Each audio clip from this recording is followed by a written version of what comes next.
This is InvestorIdeas.com talking today with Leslie Bocskor from Electrum Partners, known for its pioneering role and influence in the cannabis industry as a global cannabis business advisory and services firm. Leslie shares why he entered the sector and the massive opportunity he sees in the future, like nothing else we will see in this lifetime.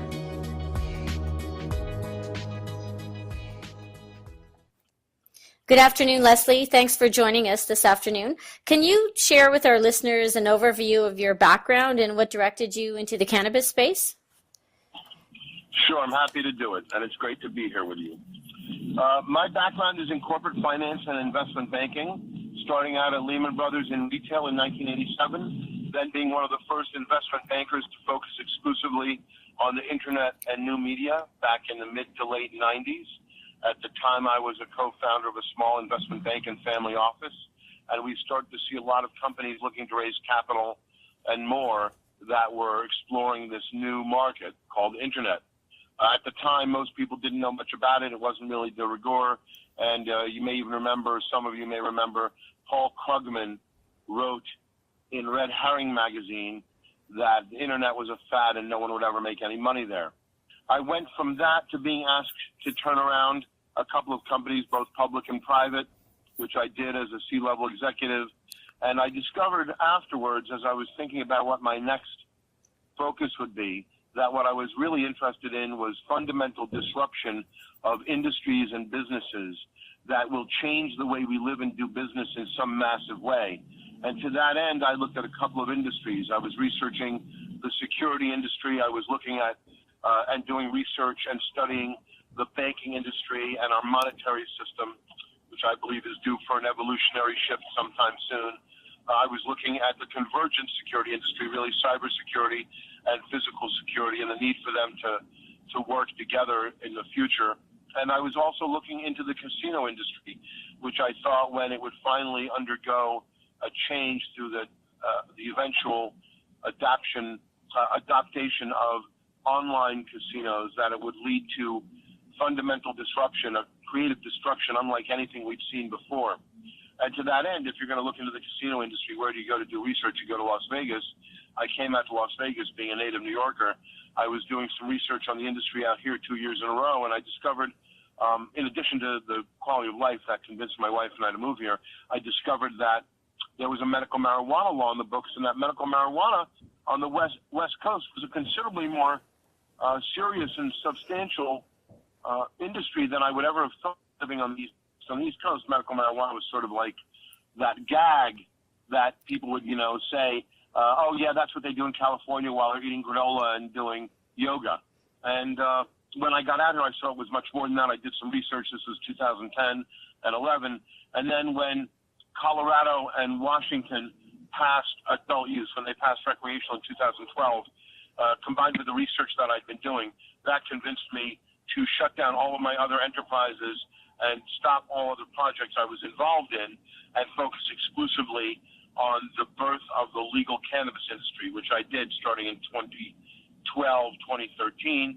I quickly got involved with a small group of people in some capacity to assist in building the consensus necessary to pass SB 347, the medical marijuana law that passed in 2013 in Nevada through the legislative session. We already had medical marijuana here, just wasn't allowed, didn't allow for a market. There was no possibility of transfer or sale. You could only grow it and use it.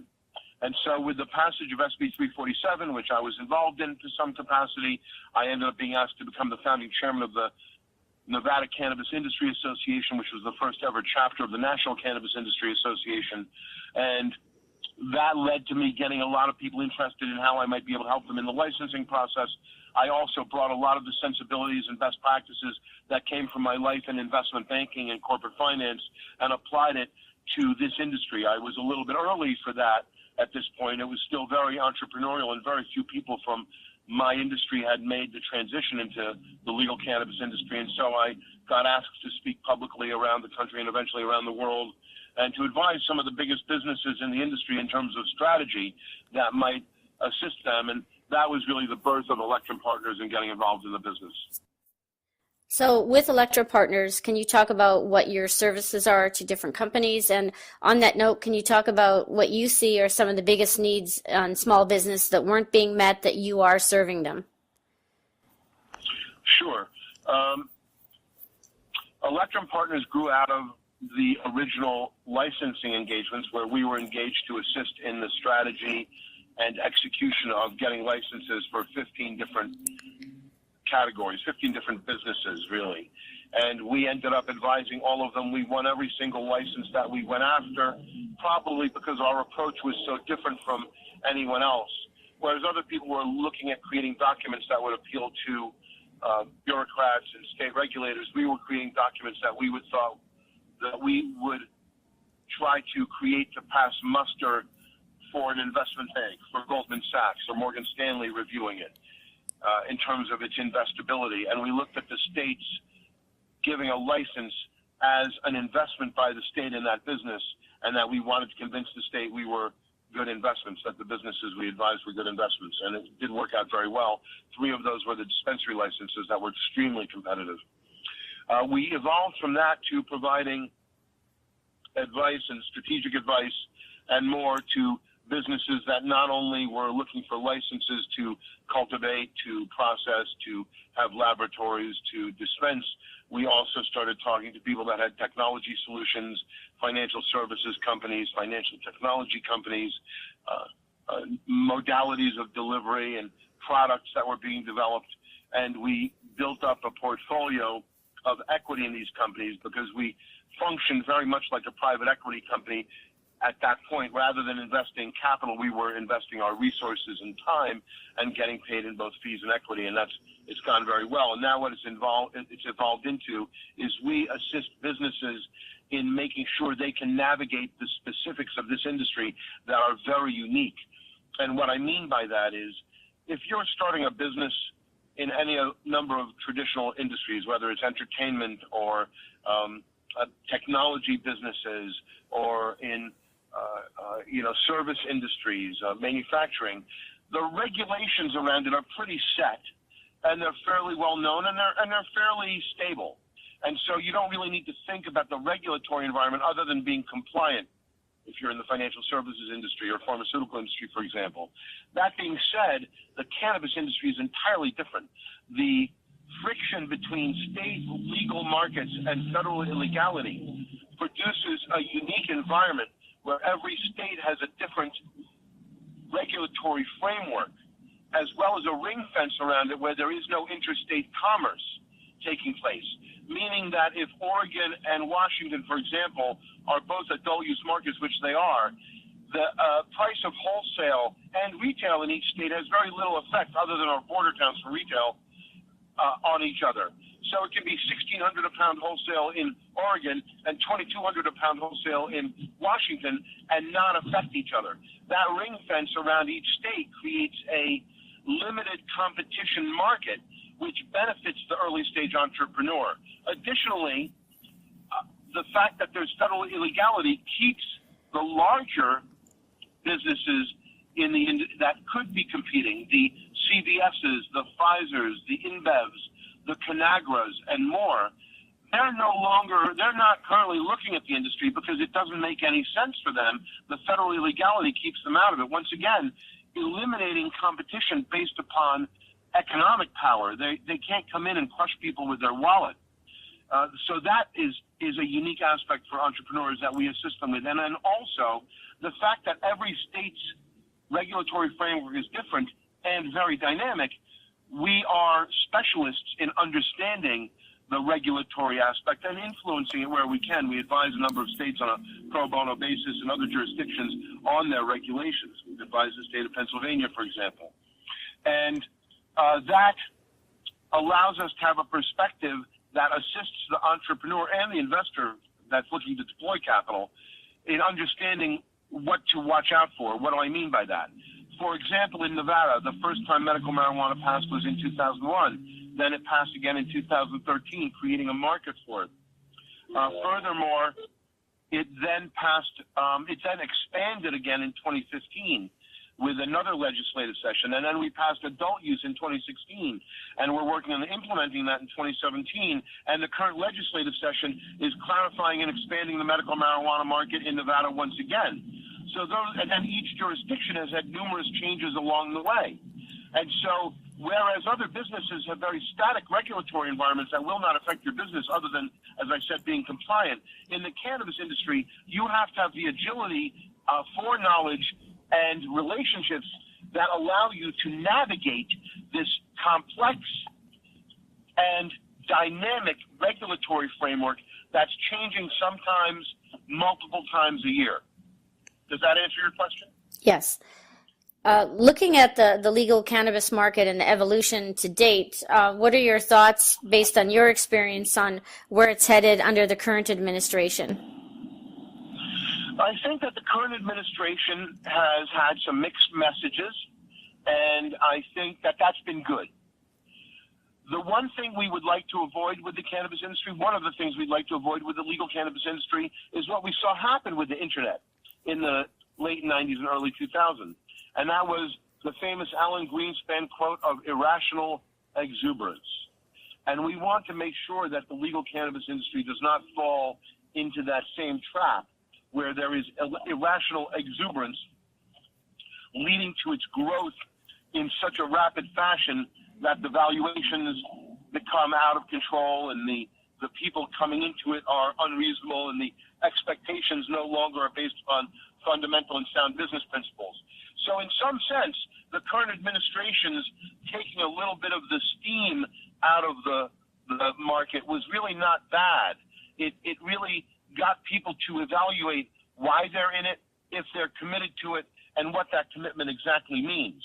Then when you look at the mixed messaging that I was mentioning, for example, that we've seen Attorney General Sessions say things that were realistically apprised as being negative on the industry, while private messages he's given to senators like Rand Paul and Lisa Murkowski and Dean Heller and others, that he would not interfere with regulated markets in states that have passed it through ballot initiative or legislative action and are maintaining very well-regulated markets.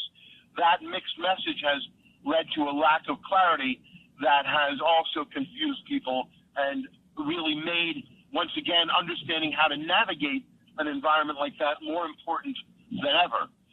We believe ultimately that the fact that we had 8 states out of 9 pass ballot initiatives this year, that we had multiple states pass legislative medical marijuana markets last year, that we're likely going to see the first adult use markets get passed through legislative action this year, that we will see other medical marijuana markets be deployed and created, that we have nearly, according to the New Frontiers report that should be coming out any day now, there's nearly 95% of the population of the United States has access to medical marijuana in some form, and then 25 to 28% of the United States currently has adult use marijuana access in some form. Those numbers are very compelling. By 2020, 2021, we could see over 50% of the United States with access to adult use cannabis. So to a great extent, the gold has been taken out of the mine in the sense that you can't put it back in.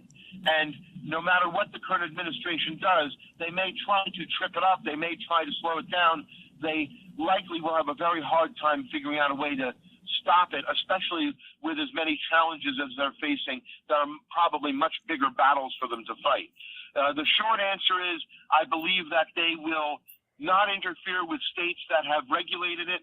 I believe that they will likely see that it makes good sense for them to stay out of its way at worst and support it at best, and that by the time the existing administration finishes its term, we'll probably see a very different landscape where they will be considerably more supportive of it because it's so obviously the will of the people. And looking outside of the U.S., how do you stay on top of the changing landscape in terms of policy and regulation? And do you have a network that you've built to access that info? Like how do you research that? We've been very fortunate in working with some of the people that have been the most important and the most effective at doing this. Joe Bresney of Parallax Partners. here in Nevada, who was really, without his work, Nevada would not have had a medical marijuana market or an adult use market. Scott Rutledge, who formerly worked with Congresswoman Dina Titus, and who also was critical in passing adult use here in Nevada, working with other organizations like the Marijuana Policy Project, the National Cannabis Industry Association, the Drug Policy Alliance, and more. And then additionally, we've been very fortunate at Electrum that we have had numerous policymakers reach out to us and ask us for help in their developing good regulation and good policy. Whether, as I said, it was the state of Pennsylvania and the governor, Governor Wolf, reaching out to us to get some advice right before he signed the bill, or whether it was the country of Costa Rica and some of their elected officials reaching out to us, or whether it is local officials in jurisdictions in California and Oregon, and people involved on a state level in Oregon, and then other jurisdictions as well. We have a pretty broad network that is comprised of political operatives, politicians, and regulators throughout the country. I also want to say that Congressman Earl Blumenauer, who is one of the most tireless and effective elected officials in forwarding this issue, has been an unbelievable help to us and to the industry at large, and we have been very pleased to work with him directly, and we continue to assist him in his efforts. He is the sitting federal legislator with the longest history of supporting cannabis legalization. That goes back to his time as a legislator on the state level in Oregon in 1973 when he proposed legalization. And so we have been fortunate to build up relationships with many people like Congressman Blumenauer and others that are so important to this movement and to this phenomena, and we continue to support them always on a pro bono basis, because we believe that good regulation makes for good markets and makes for good communities and good businesses. And we're very happy to support that in whatever way we can. Your advisory firm has talked about also getting more involved on the investing side of the industry. Can you talk about where you're at with that and what your mandate will be as you move into it more? Yes, Electrum Partners, we look at it as we help create markets, and then we create winners, and we look to own a little bit of the winners in the markets that we work on. And to that end, we're also setting up a capital management company that will be deploying capital through partnerships at some point, investing in the industry around the country and probably on a more global basis as time goes on. And what's your best advice for startup companies that are looking at raising capital? I'd say there's really 5 points that I think any startup company needs to really pay attention to. One, the team. You want to have a team that has previous successes and has both breadth and depth in terms of what you present to any investor and what you use to try to execute on your business. So you want to make sure that you have a number of different members of your team, and that you can demonstrate that you have worked at building businesses and getting them successful, oftentimes and as possible, including raising capital from investors and returning it to them in the past. Secondly, you want to make sure that your value proposition is very clearly articulated and extremely well supported. You want to approach this as if you were putting together a document that you could defend in front of the Supreme Court, with all of the associated parsed out assumptions and support for each assumption that is referenceable. Third, you want to make sure you understand the market that your value proposition, that your business is going to go into, better than any investor or anyone else in the industry understands it. You want to become an expert on the area that you're going into, and you want to make sure that you're incredibly well read and your entire team is incredibly well read in the aspects that they each have to deal with. Fourth, you want to make sure that you understand the competitive landscape and your position in the competitive landscape, and that you have some type of barrier to intellectual property or other advantage that differentiates you from your competition in some substantial way. And then the last thing, and perhaps the most important aspect of this, is you want to be able to demonstrate and understand that you know how to get to some form of an exit strategy for the business. The point of the business is to become sustainable and successful, and to be able to either pay distributions that would justify an investor's putting their money into it, or that you are building it for a specific buyer a lot of people say, oh, well, there's going to be consolidation coming and we're building our business to sell it at some point down the road. And although that sounds like it makes sense on the surface, it doesn't really hold water if you look at the history of acquisition activity in other industries. You need to know who you want to sell it to and what other types of transactions they've entered into, and you want to build the business for that specifically. And if you do know who you might be selling to and you're building a business to sell to them, then that as an exit strategy makes sense. And then we're going to see a lot more activity in the public markets over time. We will see more and more cannabis companies enter the public markets, and there'll be more well-run companies, and there'll be bigger companies that will be in the public markets. And so that's really the third exit strategy that you really need to contemplate as an entrepreneur. So those 5 points are really the cornerstone of being able to get your business up and running, attract capital if that's what you need, and then use that as a basis for how you're going to execute moving ahead. And 5 to 8 years out, where do you see the industry headed? And do you think that legalization on a federal level is a realistic goal within that time frame? I think that legalization within 5 to 8 years is reasonable. And where I see it outwards is we look at the industry with really 7 different silos. And we see that, and we'd like to have our vision encompass all of those different silos. And the first one being adult use. We see that adult use is a market that will really be expanding into the, $50, $60 billion a year, probably within the next 7 or 8 years. Medical marijuana, although we do see it as a very important platform at this point that is helping the industry get off the ground, we do see that when adult use is legal on a federal basis and the federal prohibition drops, the medical marijuana market will need to evolve either into the adult use market or into pharmaceuticals being developed on it. Because once there is no federal prohibition, there won't be a need for the medical marijuana market as it exists today.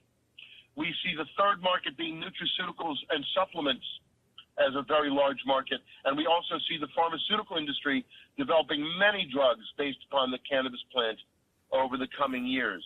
So those are the first 4. Then additionally, we see the hemp industry, which is potentially as big as perhaps even all of the others combined when you look at the fact that hemp for paper, hemp for textiles, and hemp for plastics could easily be solutions that are far more ecologically minded and forward-thinking than any of the methods we have for producing either one of those areas. So hemp as a renewable resource for paper is far superior to wood pulp paper. You can't even compare it. Second, hemp for textiles, also incredibly powerful. And then third, hemp for plastics, keeping in mind that one of Henry Ford's first cars was made partially out of hemp. Hemp for plastic is essentially a carbon negative activity. When the hemp plant pulls carbon dioxide out of the air into the plant, and then we harvest the plant and we create non-petrochemical based plastics from it, where we can control the biodegrade time with a greater degree of certainty than we can in petrochemical. And we can then take those plastics and see them go back into the landfill and then degrade into the landfill. We're essentially pulling carbon out of the atmosphere and putting it into the earth in an industry that is currently not doing that. We're currently pulling carbon out of the earth and then putting it into the atmosphere and into the environment. That wouldn't happen to the same extent with hemp. It would even reverse it. So we could see some of the issues around carbon being reversed through the development and use of hemp plastic to change the petrochemical plastic industry. After that, we see the ancillary market as being an enormous market, and we really see the ancillary market being broken up into 2 different markets. We see the B2B and B2C market, and then additionally we see the veterinary market for both large animal and small as being a substantial market for cannabis. And when you add all of them together, you could be looking at an industry in 10 years that represents hundreds of billions of dollars a year just domestically, and perhaps $500 billion a year internationally. So this is a disruption and an evolution that is really without compare in the history of the world in terms of the effect that it's going to have. And then when you add in the social justice aspects and more that are being dealt with this, and the compassionate availability of something that improves quality of life so substantially, this is really a shift unlike anything we've seen in the world for a long time, perhaps ever. When you mentioned earlier that Henry Ford saw the potential that many years ago, why do you think the time is now? Why do you think the world is going to embrace it now? Like what shift took place when a lot of people, pioneers in the industry knew for years all of the potential here, but now it's finally coming to fruition. Why now? Because propaganda and disinformation and the lies that the prohibition was based on only could work for a limited amount of time. Eventually, people would learn the truth, and we'd begin having honest conversations amongst reasonable people that would make it so the prohibition could no longer stand. And that's where we are. At this point, people realize that the terms that the prohibitionists have used, the danger to your health, the gateway drug theory, has been so debunked that now it turns out cannabis is an exit drug, not a gateway drug. This is a compound that can be used to help people reduce their dependence on other substances, not increase it. So as the truth of this comes out, in the light of day and in the light of truth, the ability to keep this in the dark and to keep prohibition going just can't stand anymore. What is it that Martin Luther King said? The arc of the moral universe is long and it bends towards justice. And that's true. And that's what we're seeing the result of now. On a closing personal note, can you give me a one-liner about what your favorite thing about the sector is? What's your most exciting, most favorite thing about this industry? Yeah, I'll give two actually. Okay. The fact that you can wake up every day and you can not only be involved in something that you believe in, that you know makes the world a better place, that allows you to work with great people, that it also is perhaps the biggest economic opportunity of our lifetimes, or many lifetimes. That is an incredible, that's just, you wake yourself up every day and say, no matter how tough it is, I'm doing something I can't even imagine anything that I've thought of doing before comparing. I can do something I believe in, and I can do it with people I love, and I can make money doing it and build wealth and help, make the world a better place. And then the other thing I'll say is I'm a very avid supporter of and participant in the Burning Man phenomenon, the Burning Man event that takes place at the end of the summer every year in the northern Nevada desert. And the crossover between the people that I know through that and that work in the cannabis industry is very strong, and that is something that I really enjoy as well. Well, thank you very much for joining us today. Your passion comes through very, very clearly on the phone, so I think our listeners will really enjoy that, and you had a lot of knowledge to share, so thank you very much. Thank you so much, Dawn. It was really a pleasure doing this. You asked some great questions. I'd be happy to come on anytime in the future. It was really a pleasure. Great, thank you. InvestorIdeas.com reminds all of our listeners to read our disclaimers and disclosures at InvestorIdeas.com. Electrum Partners is a featured resource on the 420 Cannabis Investor Ideas directory at www.420cannabisinvestorideas.com. The directory is not a recommendation to buy or sell securities or products or services. InvestorIdeas.com does charge a fee for placement up to $1,000. The directory is not an endorsement or recommendation, but is meant to be an investor resource and due diligence tool. To hear other podcasts from InvestorIdeas.com, go to www.investorideas.com/audio, or you can also find us on iTunes.